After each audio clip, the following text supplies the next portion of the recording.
नमस्कार, मी समीक्षा बेंडे. एडीएन बातमीपत्रात आपलं स्वागत. आजच्या दिवसभरात घडलेल्या घटनांचा आढावा आपण घेणार आहोत. त्यापूर्वी एक नजर टाकूयात आजच्या ठळक घडामोडींवर.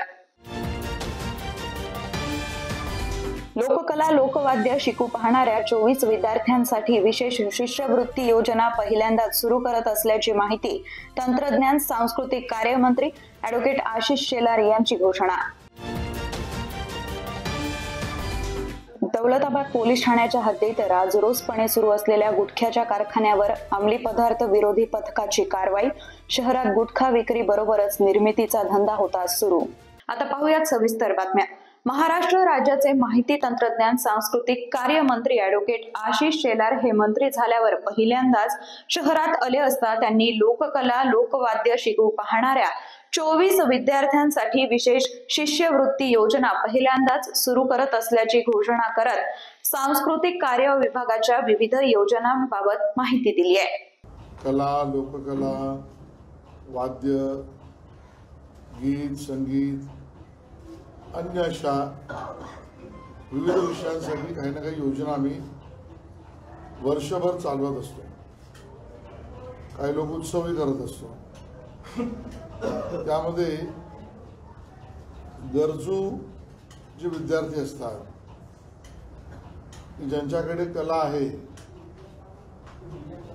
पण शिक्षण घेण्यासाठी लागणारा खर्च हा बरेचदा काही लोकांना परवडत नसतो आणि मग ती कला जी महाराष्ट्राच्या कलेला आपल्या लोककला कलेला वृद्धिंगत करते अशा संगीतातील कला जोपासणाऱ्या किंवा शिकू पाहणाऱ्या विद्यार्थ्यांसाठी आमच्या विभागाच्या अंतर्गत भीमसेन जोशी यांच्या नावे शास्त्रीय संगीत शिकणाऱ्या विद्यार्थ्यांना शिष्यवृत्ती योजना ऑलरेडी आहे, अस्तित्वात आहे. या योजनेत दरवर्षी आम्ही 12 विद्यार्थ्यांना शिष्यवृत्ती देतो आणि एका विद्यार्थ्याला 5,000 रुपये महिना याप्रमाणे 2 वर्षे शिष्यवृत्ती असते. म्हणजे जवळजवळ एका विद्यार्थ्याला 2 वर्षात 1,20,000 रुपये आपण शिष्यवृत्ती देऊन त्याच्या अडचणीला दूर करून त्याला मदत करून शास्त्रीय संगीत शिकू पाहणाऱ्या किंवा वाद्य शिकू पाहणाऱ्या विद्यार्थ्यांना मदत करत असतो. याच धर्तीवर आज महाराष्ट्र सरकारच्या वतीने सांस्कृतिक विभाग आज एक घोषणा करते की महाराष्ट्रातील लोककला आणि लोकवाद्य शिकू पाहणाऱ्या आर्थिक टंचाईमुळे ती संधी दुर्दैवाने ज्यांची गमावू नये अशा विद्यार्थ्यांना म्हणजे 24 विद्यार्थ्यांना लोककला आणि लोकवाद्य कारण शेवटी आपला महाराष्ट्र दराखोऱ्यामध्ये आहे, मायबोलीमध्ये आहे, लोककलेमध्ये, लोकसंवादामध्ये, लोकनाट्यामध्ये, लोकवाद्यामध्ये आहे आणि त्याला बळ देणं सुद्धा आवश्यक आहे. म्हणून पहिल्यांदाच अशी एक शिष्यवृत्ती योजना वर्षाला 24 विद्यार्थ्यांना लोककला आणि लोकवाद्यामध्ये प्रत्येकी 5,000 रुपये दर महिना अशा पद्धतीची शिष्यवृत्ती आज आम्ही घोषित करतोय. सिडकोतील द वर्ल्ड स्कूलनं प्रजासत्ताक दिनाची विद्यार्थ्यांना सुट्टी देऊन शिक्षकांनी परस्पर झेंडावंदन केल्याचा आरोप करत द वर्ल्ड स्कूलवर कारवाई करावी अशी मागणी Republican party of India Sachin Kharat गटाच्या वतीनं शिक्षणाधिकारी यांच्याकडे जिल्हाध्यक्ष मनीष नरवडे यांनी केली आहे. काल प्रजासत्ताक दिनी सिडको यांचा येथील द वर्ल्ड स्कूलने विद्यार्थ्यांना सुट्टी दिली आणि परस्पर ध्वजारोहण करून घेतलेलं आहे. आणि ध्वजारोहण करत असताना त्यांना ध्वजवंदनाचा मान राखता आलेला नाही. त्यांनी पायामध्ये बूट चप्पल घालून राष्ट्रीय ध्वजाला सलामी दिलेली आहे. त्यामुळे राष्ट्रीय ध्वजाचा अपमान झालेला आहे. आणि 31 डिसेंबर 2024 रोजी शालेय शिक्षण विभाग यांनी एक परिपत्रक जारी केलं होतं आणि त्याच्यामध्ये त्यांनी नमूद केलं होतं की प्रजासत्ताक दिनी आपण शालेय विद्यार्थ्यांना पूर्वीची झेंडावंदन झाल्यानंतर सुट्टी दिली जायची, ते विद्यार्थी घरी जात होते. परंतु यावर्षी तसं न करता दिवसभर कुठलेही सांस्कृतिक कार्यक्रम प्रजासत्ताक दिनाच्या निगडीत असलेले लोकशाही वाचवण्यासाठी जे कार्यक्रम असतील ते तुम्ही शाळेमध्ये राबवावे. परंतु दवड स्कूलने या सर्व नियमांना पायंदळी तुडवत, या GRला पायंदळी तुडवत विद्यार्थ्यांना अक्षरशः सुट्टी दिलेली आहे. आणि राष्ट्रीय ध्वजाचा सलामी देत असताना पायामध्ये बूट चप्पल घालून सलामी दिल्यामुळे राष्ट्रीय ध्वजाचा आणि आपल्या प्रजासत्ताक दिनाचा अवमान झालेला आहे. त्या प्रकरणी मी स्वतः आत्ताच शिक्षणाधिकारी प्राथमिक यांना Republican party of India Sachin Karad गटाच्या वतीने निवेदन मागणी केलेली आहे की या शाळेवरती कठोर कारवाई करून या शाळेची मान्यता रद्द करावी अशी मी मागणी केली आहे. यापूर्वीसुद्धा या शाळेने अनेक प्रकार केलेले आहेत. त्या संदर्भात सुद्धा या शाळेला शिक्षण विभागाकडून वारंवार नोटीस बजावण्यात आलेल्या आहेत आणि त्या नोटिसीवर आजपर्यंत कुठलीही कारवाई झालेली नाही. आणि हे प्रकरण जर शिक्षण विभागाने गांभीर्याने घेतलं नाही आणि शाळेवर कारवाई केली नाही, लवकरच Republican party of India Sachin Karad गटाच्या वतीने तीव्र स्वरूपाचं आंदोलन शिक्षण विभागासमोर करण्यात येईल असा गंभीर इशारा सुद्धा या माध्यमातून मी मनीष सरवडे जिल्हाध्यक्ष देत आहे. छत्रपती संभाजीनगर शहर पोलीस आयुक्त कार्यालयाच्या हद्दीत गुटखा सर्रास विक्री केला जात होता. आता अवैध गुटखा निर्मिती केला जात असल्याचा प्रकार देखील उघडकीस आला आहे. NDPS पथकानं शहरातील कसाबखेडा परिसरातील अवैधरित्या गुटखा उत्पादन करणाऱ्या कारखान्यावर छापा टाकला असून यात 3,66,000 रुपये किमतीचा 995 किलो गुटखा आणि 115 लिटर कच्चा माल जप्त करण्यात आलाय. छत्रपती संभाजीनगर शहर पोलीस आयुक्त कार्यालयाच्या हद्दीत गुटखा सर्रास विक्री केला जात असल्याची बाब शहरासाठी नवीन नाही. गुटखा विक्रीच्या माध्यमातून पोलीस, अन्न व औषध यासारख्या विविध शासकीय विभागातील काही अधिकारी कर्मचाऱ्यांच्या मर्जीनं शहरात दौलताबाद पोलीस ठाण्याच्या हद्दीत चक्क अवैध गुटखा उत्पादन करणाऱ्या कारखाना सुरू होता. NDPS पथकानं अटकेत असलेल्या 2 आरोपींकडून मिळालेल्या माहितीनुसार आणखी एक कारवाई करत कसाबखेडा परिसरातील गुटखा उत्पादन करणाऱ्या कारखान्यावर छापा टाकला. या कारवाईत 995 किलो गुटखा आणि 115 लिटर कच्चा माल जप्त करण्यात आला असून जप्त करण्यात आलेल्या मालाची किंमत 3,66,000 रुपये इतकी आहे. 28 जानेवारी रोजी दुपारी ही कारवाई करण्यात आली, तर रात्री उशिरा दौलताबाद पोलीस ठाण्यात गुन्हा दाखल करण्यात आलाय. NDPS पथकानं जांभळा गावात गस्त घालण्याच्या दरम्यान वाहन चालक शेख हारून शेख रहीम आणि मोहम्मद सिद्दीकी इम्रान यांना ताब्यात घेतलं. चौकशीत या दोघांनी हा माल अमीर मेमन याचा असल्याचं सांगितलं. तसंच कसाबखेडा इथं मेमन याचा सुगंधित तंबाखू तयार करण्याचा कारखाना असून इथं उत्पादन झालेला माल विक्रीसाठी पाठवला जात असल्याची माहिती दिली. मिळालेल्या माहितीच्या आधारे अन्न व औषध प्रशासनाच्या मदतीनं पोलिसांनी कारखान्यावर छापा टाकला. कारवाईत विना लेबल सुगंधित तंबाखू 130 किलो, साधी विना लेबल तंबाखू 865 किलो तसंच सुगंधित केमिकल 115 लिटर असा एकूण 3,66,000 रुपयांचा साठा जप्त करण्यात आला आहे. आतापर्यंत छत्रपती संभाजीनगर शहर पोलीस आयुक्त कार्यालयाच्या हद्दीत गुटखा सर्रास विक्री केला जात असल्याची माहिती होती. आता अवैध गुटखा निर्मिती केला जात असल्याचा प्रकार देखील उघडकीस आल्यानं उलटसुलट चर्चेला उधाण आलंय. यंदाच्या भारतीय प्रजासत्ताक दिनाच्या नवी दिल्ली येथील सोहळ्यात विशेष पाहुणे म्हणून उपस्थित असलेले इंडोनेशियाचे राष्ट्रपती प्रबोवो सुबियांतो यांचं तैलचित्र काढण्याचा मान खुलताबाद येथील भिवरा सिंगनं मिळवला आहे. हे तैलचित्र प्रबोवो सुबियांतो यांना भारत सरकारच्या वतीनं भेट देऊन गौरवण्यात आलं आहे. यंदाच्या भारतीय प्रजासत्ताक दिनाच्या नवी दिल्ली येथील सोहळ्यात विशेष पाहुणे म्हणून उपस्थित असलेले इंडोनेशियाचे राष्ट्रपती प्रबोवो सुबियांतो यांचे तैलचित्र काढण्याचा मान खुलताबाद येथील भिवरा सिंगनं मिळवला आहे. हे तैलचित्र प्रबोवो सुबियांतो यांना भारत सरकारच्या वतीनं भेट देऊन गौरवण्यात आलं आहे. खुलताबाद येथील शतकुंडा आर्ट्स मेटल्स फाउंड्रीचे नामवंत शिल्पकार दाम्पत्य नरेंद्र सिंग साळुंके व स्वाती साळुंके यांची कन्या भिवरा सिंग नरेंद्र सिंग साळुंके हिला तैलचित्र काढण्याची संधी निखिल मर्चंट यांनी दिली आहे। भिवराज सिंग नरेंद्र सिंग साळुंके हिचे मुंबई येथील सर जे कला महाविद्यालयात पदवी शिक्षण झालं आहे। भिवराज सिंग नरेंद्र सिंग साळुंके हिनं 2022 मध्ये बल्गेरिया इथं झालेल्या मिसेस युनिव्हर्सल साठी भारताचं प्रतिनिधित्व करणाऱ्या लीना गुप्ता यांच्यासाठी कॉस्ट्युम तसंच प्रॉप डिझाईन केलं होतं।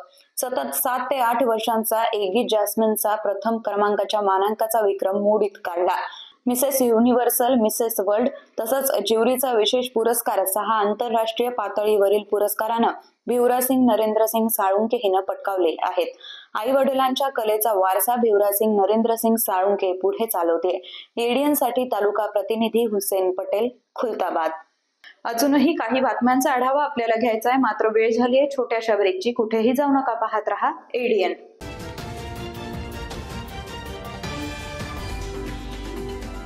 अनेकांच्या मनात स्वप्न असते की देशाची सेवा करायची, परंतु काही लोकच योग्य प्रशिक्षण घेऊन ते वास्तवात पूर्ण करतात। वास्तविक सैनिक बनणे सोपं काम नाही, कारण प्रशिक्षणाच्या मैदानापासून ते युद्धाच्या रणांगणापर्यंत प्रत्येक क्षण संघर्षमय असतो।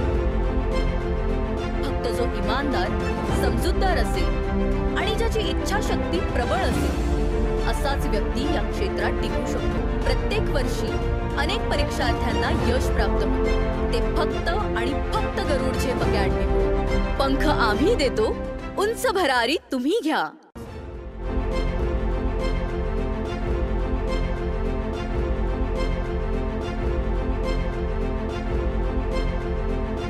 शिक्षण असो किंवा नोकरी, कुठल्याही कामानिमित्त छत्रपती संभाजीनगर येथे येत असाल तर तुमच्या घरगुती जेवणाची चिंता आता मिटली।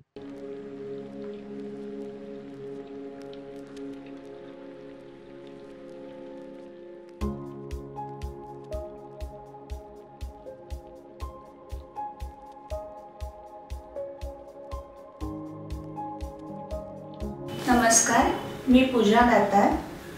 मी रुचिरा स्वयंपाकघर सुरू करून 15 वर्ष झाली। सुरुवातीला रुचिरा स्वयंपाकघर सुरू करताना माझी आवड म्हणून सुरू केलं, पण त्याचं व्यवसायात हळूहळू रूपांतर झालं। रुचिरा स्वयंपाकघर हे स्वतःच्या जागेत 2009 पासून संभाजीनगर खडकेश्वर येथे सुरू आहे। तेथून मला अनेक साऱ्या ऑर्डर्स मिळत गेल्या।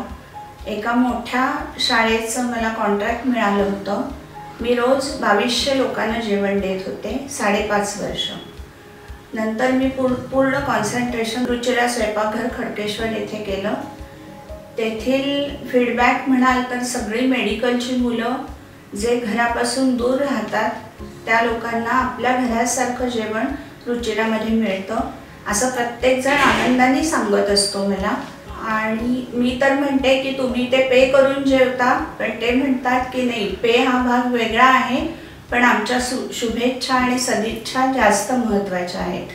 तसंच रुचिरा स्वयंपाकघरात आपण आपल्या घरच्यासारखं अन्नधान्य निवडून, भाज्या निवडून, अतिशय स्वच्छता राखून स्वयंपाक करतो। स्वयंपाकात घरगुती मसाले 80% वापरले जातात। माझा कटाक्ष क्वालिटी मेंटेन करण्यावर असतो, त्यामुळे मी किराणा जास्तीत जास्त चांगल्या क्वालिटीचा आणते। तसंच भाजीपाला जाधव मंडईतून आणते, त्यामुळे ताजा स्वच्छ भाजीपाला मिळतो। त्यामुळे आपल्या स्वयंपाकाची चवही उत्तम राखता येते आणि आरोग्यपूर्ण स्वयंपाक होतो। घरगुती जेवणाच्या चवीसाठी एकदा अवश्य भेट द्या रुचिरा स्वयंपाकघर येथे। मस्त मास्क पहना रे तूने। Thank you sir. वो जान बचाने के लिए पहनना पड़ता है ना सर। रेडीमेड है या टेलर मेड है? ऑनलाइन ऑर्डर किया है सर। एक और है क्या? है ना सर, देना। बहुत मस्त लगे आपको। ये ना सर। सर ना भाई, जान बचाने के लिए बाइक चलाते वक्त सिर्फ खोपड़े पे मास्क पहनेगा तो खोपड़े को कौन बचाएगा? समझ गया सर। हेलमेट ऑनलाइन ऑर्डर कर, वरना हमेशा के लिए ऑफलाइन हो सकता है। Okay sir. ये ले, चल हम ये भी ऑनलाइन भर दे। हेलमेट पहने, ट्रैफिक नियमों का पालन करे, जिंदगी के सफर को सुरक्षित रखे।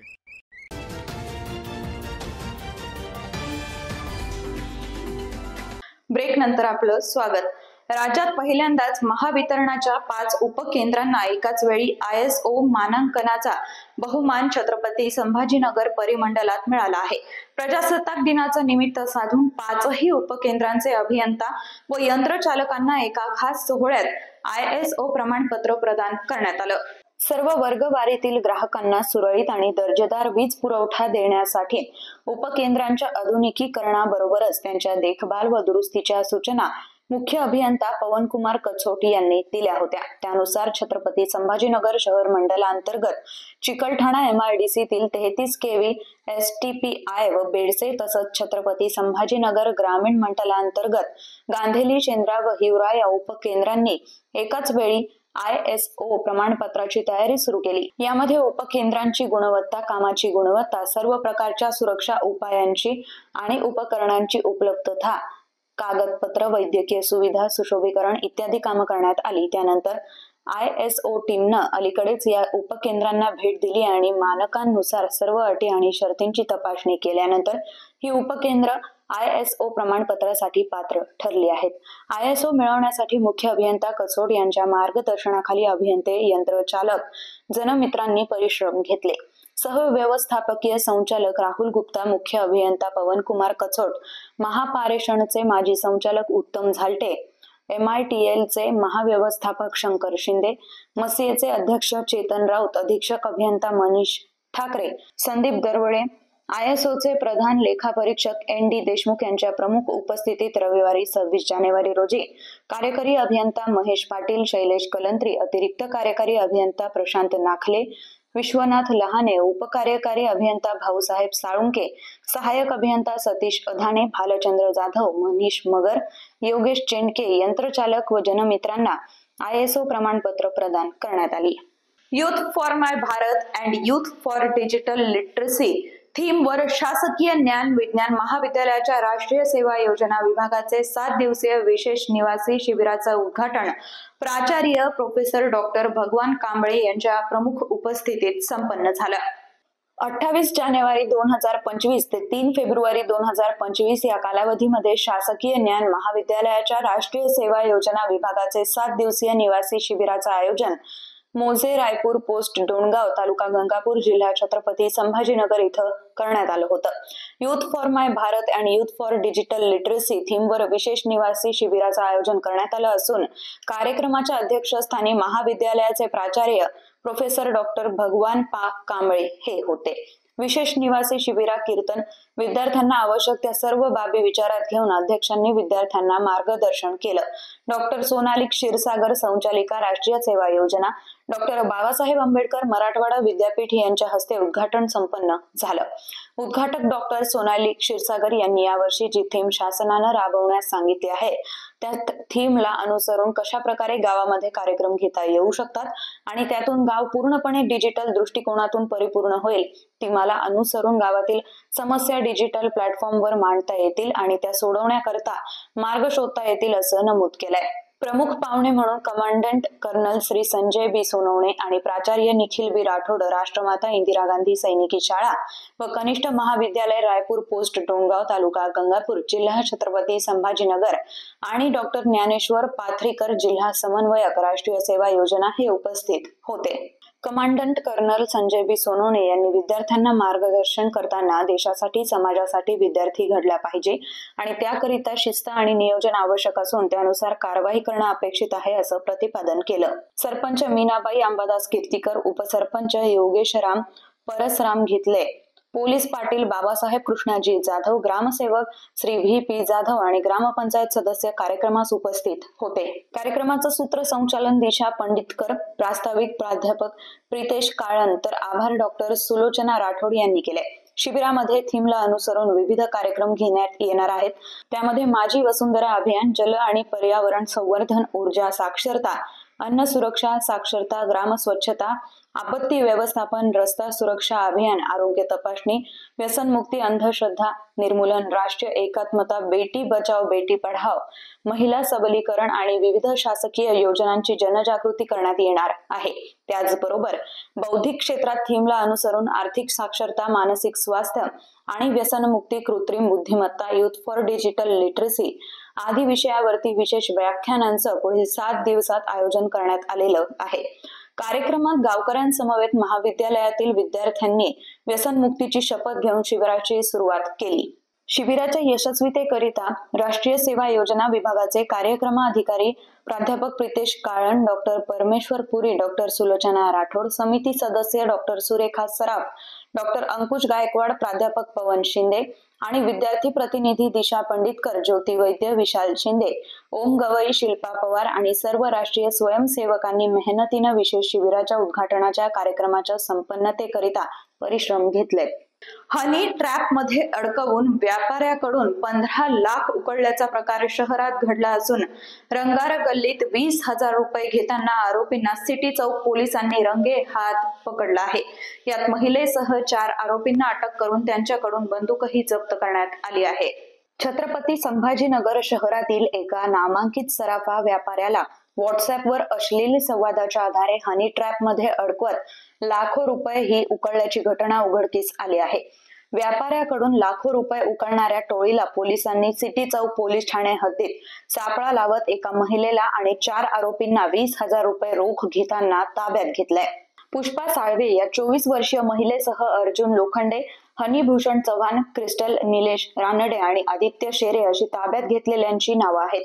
त्या आरोपींकडे एक बंदूक देखील होती. महिलेनं प्रथम व्यापाऱ्याशी मैत्री वाढवली. त्यानंतर या दोघांमध्ये व्हॉट्सअपवर बोलणं सुरू झालं. काही व्हिडिओची देखील देवाणघेवाण झाली. यातून झालेल्या अश्लील संवादातून मागील 8 महिन्यांपासून ही टोळी या व्यापाऱ्याला ब्लॅकमेल करत होती. आतापर्यंत या टोळीनं व्यापाऱ्याकडून सुमारे 15 लाख रुपये उकळल्याची माहिती समोर आली आहे. याबाबत अधिक माहिती पोलीस उपायुक्त नितीन बागडे यांनी दिली आहे. सिटी चौक पोलीस स्टेशन हद्दीच्या मध्ये एक सोने चांदीच्या व्यापाऱ्याच्या दुकानाच्या इथे एक पुष्पा साळवे नामक महिला तिच्या मुलीसोबत आली आणि तिची मुलगी मसाज आणि स्पा सेंटर चालवते असं त्या सोने चांदीच्या व्यापाऱ्याला सांगितलं. त्यानुसार सोने चांदीच्या व्यापाऱ्यांनी काही दिवसांनी त्यांना चॅटिंगवर कुणी मसाजसाठी आहे का असा मेसेज केला आणि त्या मेसेजनंतर त्यांच्या चॅटिंगचा गैरफायदा घेऊन या टोळीने मानसी मनोहर जाधव उर्फ मानसी निशिकांत शिर्के, अर्जुन प्रकाश लोखंडे व आदित्य ज्ञानेश्वर शिरे या तिघांनी त्या मॅसेजच्या चॅटिंगचा फायदा घेऊन व्यापाराला एक 15 लाख रुपयाला त्याला अग्निशस्त्राचा धाक राखून 15 लाख रुपये त्याच्याकडून खंडणी वसूल केली. त्यानंतर ते व्यापारी पोलिसांकडे आले आणि आम्हाला त्यांनी आमच्या ACP आणि परदेशी मॅडम सिटी चौक पोलीस स्टेशन यांना माहिती दिली असता त्यांनी सापळा रचला आणि त्या सापळ्यामध्ये 20,000 रुपये घेताना मानसी मनोहर जाधव उर्फ मानसी निशिकांत शिर्के आणि तिच्या साथीदारांना अग्निशस्त्रासह काल सिटी चौक पोलीस स्टेशननी अटक केलेली आहे. ज्येष्ठ छायाचित्रकार आणि सामाजिक कार्यात अग्रेसर असणारे दीपक उरगुंडे यांना श्री गुरु नंदिकेश्वर संस्थान सोनपेठ जिल्हा परभणी यांच्या वतीनं दिल्या जाणाऱ्या वीरशैव रत्न पुरस्कारानं सपत्नीक सन्मानित करण्यात आलंय. सोनपेठ संस्थानचे मठाधिपती श्री गुरु नंदिकेश्वर शिवाचार्य स्वामी यांच्या 24व्या पट्टाभिषेक वर्धापन दिनाचं औचित्य साधून ज्येष्ठ छायाचित्रकार आणि सामाजिक कार्यात अग्रेसर असणारे दीपक उरगुंडे यांना श्री गुरु नंदिकेश्वर संस्थान सोनपेठ जिल्हा परभणी यांच्या वतीनं दिल्या जाणाऱ्या वीरशैव रत्न हा पुरस्कार देण्यात आला आहे. नंदिकेश्वर शिवाचार्य महाराज यांच्या हस्ते दीपक उरगुंडे व त्यांच्या पत्नी डॉक्टर अर्चना उरगुंडे यांना सन्मानित करण्यात आलं. सामाजिक, राजकीय, धार्मिक आणि शैक्षणिक क्षेत्रातील त्यांचं योगदान विचारात घेऊन हा पुरस्कार देण्यात आला आहे. सन्मानपत्र, शाल आणि श्रीफळ असे पुरस्काराचे स्वरूप आहे. उरगुंडे छत्रपती संभाजीनगर शहरात सर्वप्रथम शिवनाम सप्ताहाचं आयोजन करण्यासाठी दीपक उरगुंडे यांनी पुढाकार घेतला होता. ते गेल्या 15 वर्षांपासून वीरशैव लिंगायत समाजाच्या वधू वर सूचक मेळाव्याचेही यशस्वीपणे आयोजन करत असतात. समाजाचा प्रचार प्रसार करण्यासाठी विविध स्तरावर कार्यक्रम आयोजित करणं आणि प्रोत्साहन देणं तसंच प्रसार माध्यमांद्वारे समाजातील विविध उपक्रम समाजासमोर आणणं यातही ते पुढाकार घेतात. दीपक उरगुंडे यांच्याशिवाय देवीदास उंचे, नागनाथ काजळे स्वामी व पृथा वीर यांनाही वीर शैवरत्न पुरस्काराने सन्मानित करण्यात आले।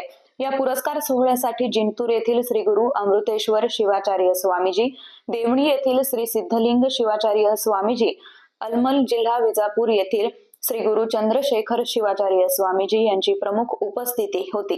सचिन संगशेट्टी, नागनाथ काजले, रवी आप्पा लकडे, शिवनाम सप्ताह समितीचे सर्व पदाधिकारी यांनी सर्वांचं अभिनंदन केलंय। शेवटी परत एकदा एक नजर टाकूयात आजच्या ठळक घडामोडींवर।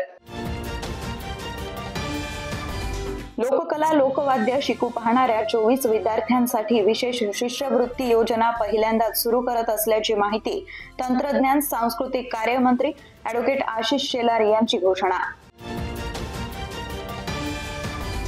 दौलताबाद पोलीस ठाण्याच्या हद्दीत राजरोसपणे सुरू असलेल्या गुटख्याच्या कारखान्यावर अंमली पदार्थ विरोधी पथकाची कारवाई। शहरात गुटखा विक्री बरोबरच निर्मितीचा धंदा होता सुरू। याचबरोबर हे बातमीपत्र इथेच संपलं। पुन्हा भेटूयात पुढील बातमीपत्रात। तोपर्यंत पाहत रहा आपल्या हक्काचं बातमीपत्र ADN।